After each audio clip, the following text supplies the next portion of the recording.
Hello and welcome back to session 3 of A Life in Music with the making of the band that I was with for so many years, Just Another Band, and how the progression started. So I got through the very beginning. I got through my 90 days of college.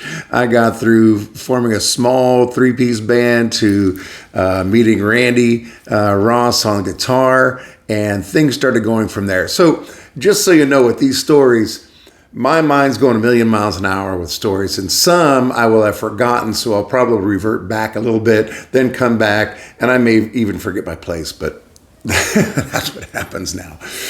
So we got up to, we went through the place called the Watering Station when we met Randy, and then we started a place called Runaround Sue's. And this is where I will get back to Runaround Sue's, but I do want to put a little thing in here. When we were playing way back, the transition of no smoking in bars, we pretty much thought that would be the end of live music in bars. That really put a damper on a lot of things. So that transition started slow. People did quit coming out. But while there was smoking in the bars, we didn't realize how big of an effect it had on our voices and our clothes and this and that, because those bars were full of smoke. There was one place also in Reynoldsburg called the Mule Skinner. And we would play there on occasion. And we all swore that every ounce of smoke from the other bars that were trying to clear smoke out of the bars was poured into that place. It was like a fog. It was crazy, unbelievable. For those of you who played way back in the day, you'll know exactly what I'm talking about. But man, we just never realized how tough it was playing through all that smoke. So the transition happened, and all the bars were like that. But that one in particular, that one just was a killer. So again, moving back forward to a place called Runaround Sue's, again near Columbus, Ohio. Randy was the most accomplished player of all of us, so we, Tommy Garr and I, had to step up our game to keep up with him, which was pretty much the best thing that ever happened to me. You surround yourself with better people, make yourself better. So we started playing Runaround Sue's. Now we went from weekends at the Watering Station to 3 nights a week. This was a big deal. This is pretty massive. And it eventually went to 4 nights. I know. So what would happen is we'd set up, play 3 or 4 nights, 3 or 4 nights, and then tear down. So we played there quite a bit. A few things happened there at Runaround Sue's. One, most bars really don't have carpet in their bar. It's a kind of a hardwood thing or a tile or something easy to clean up. Runaround Sue's had carpet. It wasn't just carpet. It was kind of a shaggy thing. It's kind of thick. So I'll never forget, one time we were loading into Runaround Sue's.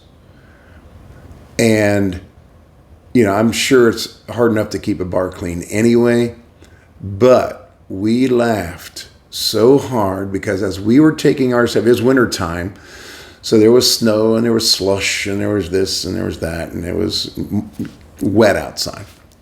We're taking our stuff in, and we're taking our stuff in, walking out, get more stuff, going in and out.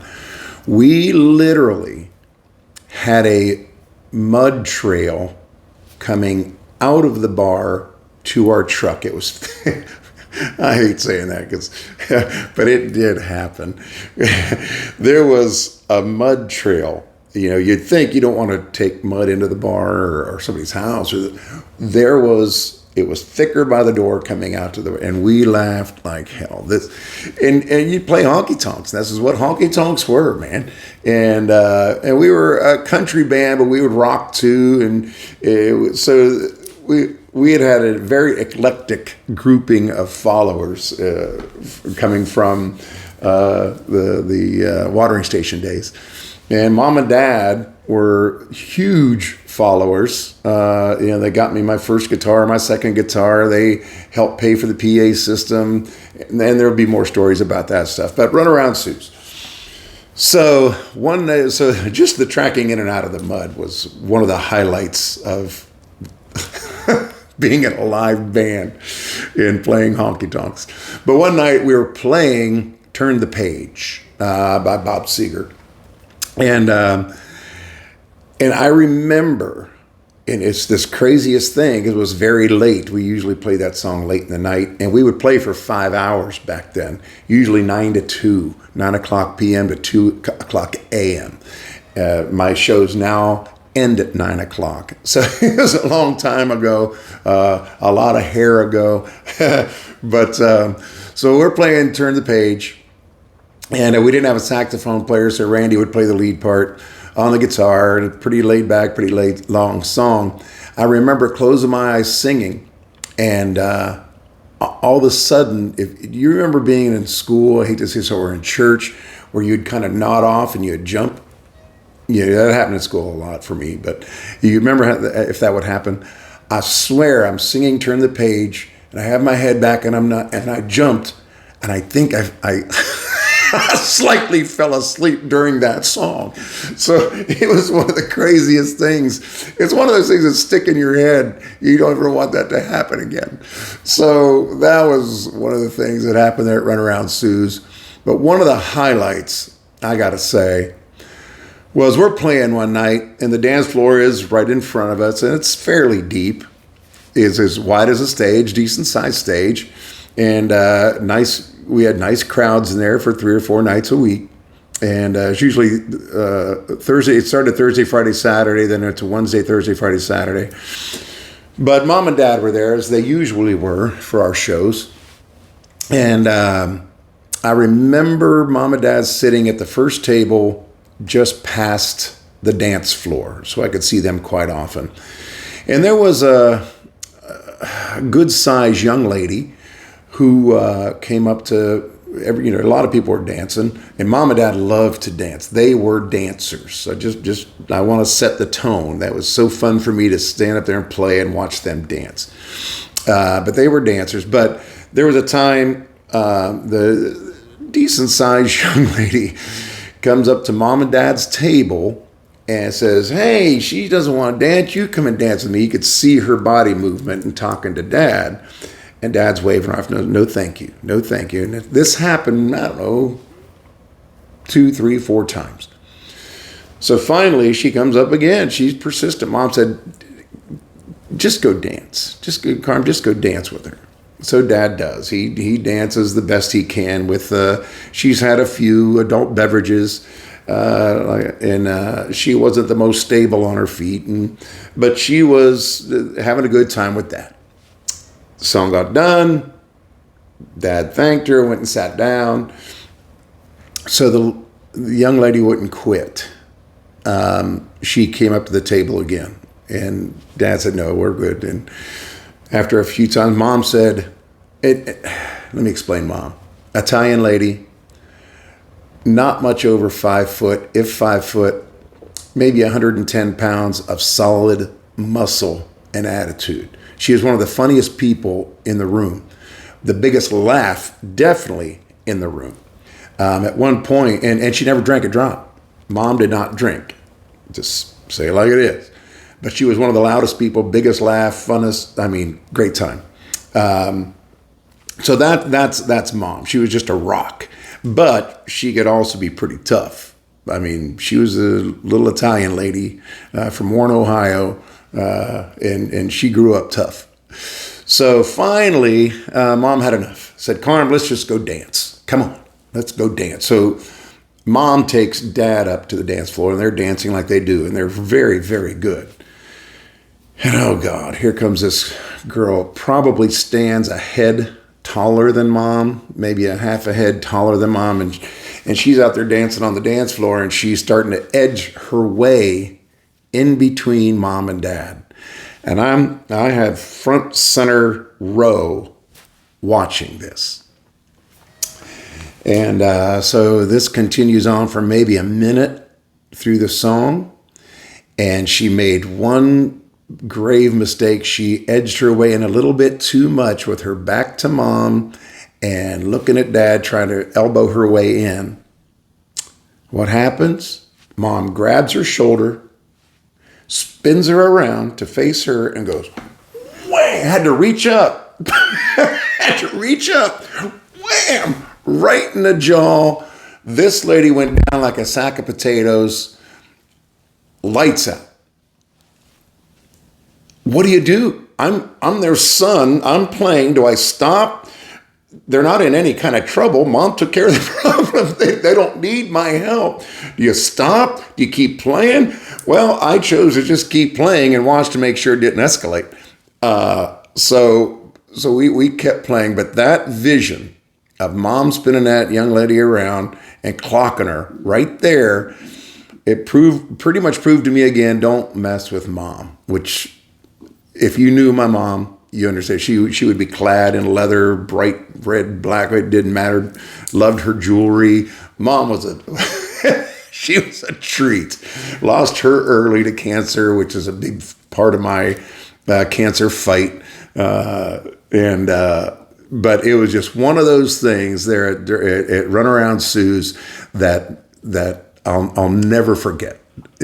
Between nodding off during Turn the Page, the mud coming in and out of the bar, mostly out, and then seeing mom clock that lady. And just so you know, the rest of the night went on fine. They escorted the young lady out. Mom and dad had a good time. The rest of the night was just fine. So it was just one of those moments in time that it's like, oof, don't mess with mom. Anna Mazza from Niles, Ohio. Mom was from Niles. Dad was from Warren. And so even back then, mom would say, yeah, she would take pizzas from my grandmother and go sell them for a dime or something like that. And they say, oh, here comes Anna Mazza. Don't do it. Oh, be careful. Here comes Anna Mazza. She was tough. She was tough, but boy, was she fun and funny. Definitely miss her a lot. I talk about dad in the early days, but mom was definitely one of the biggest supporters. And in the next episode, we move on to the next bar, which is called Dirty Sally's, and it was in Reynoldsburg. And there's a big list of stories from that one, and some transitions from Just Another Band. How we ended up changing bass players, adding a guitar player, losing one. We tried to audition a piano player. Once we were on the road, couldn't find one. Tommy went and we got Brad Heinerman on there on the drum. So there's a lot of stories that will come up in the transition. But the thing that made this special was Randy Ross. He got us to the next level because of his connections. And then we were drawing a big crowd at Runaround Sue's. Chubby Asher, who was the manager at Dirty Sally's, heard about this band that's making some noise, having a lot of fun, and drawing a crowd. So Chubby came in to check us out, and he knew Randy, so they talked, and hence started our big, long run at Dirty Sally's. And now that was 6 nights a week. 6 nights a week. We'd start on Tuesday, set up, play on Tuesday night.